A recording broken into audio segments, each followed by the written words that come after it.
30 years after his death, we are learning more about an Ellisville World War II veteran's experience in the war in a new memoir.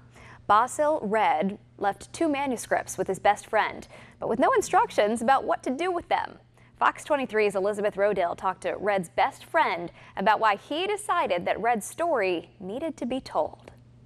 Before passing in the late 80s, Red, a fighter pilot, left behind 2 detailed manuscripts to his best friend, Mac Haynes, in hopes that this would one day be shared with future generations. And this is unusual because the veterans of World War II, and I guess veterans of most wars, they don't talk about it. Red's memoir talks about his 10-man crew, number 8434, and their nearby death experiences. It showcases the life of an Ellisville fighter pilot and his quick transition to manhood at a very young age. It turns out that he had written a lot of notes and kept a lot of the papers, and this helped him, and it's explained in the introduction how he had all this.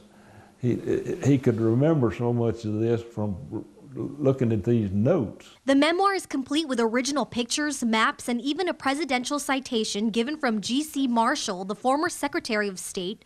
It includes the smallest of details and why simple things meant so much more to Red after the war. His last mission, he was shot down behind German lines. Escaped that. For 5 days, he lived on, I think he had a pack of Wrigley's gum, and he said he chewed Wrigley's from then on the rest of his life. Haynes hopes that today's generation will understand the ultimate sacrifice that many unprepared men and women went through. And Basil says that in there. He was scared to death most of the time, but they did their duty.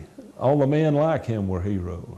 This small yet powerful blue book echoes the story of one of the deadliest wars in history through the eyes of a young Ellisville man. What an amazing person he was, and what a great friend he was, and what a great patriot he was. Elizabeth Rodale, Fox 23 News. Pretty cool story. Pretty good friend to have to do that for him, too. After the war, Red became a pharmacist, and he started the famous Ward's Pharmacy in Ellisville. Haynes says the book is a tribute to Red and to all the men who served in the armed forces in World War II. If you'd like to find out more information about the book, you can go to our website, myfox23.com.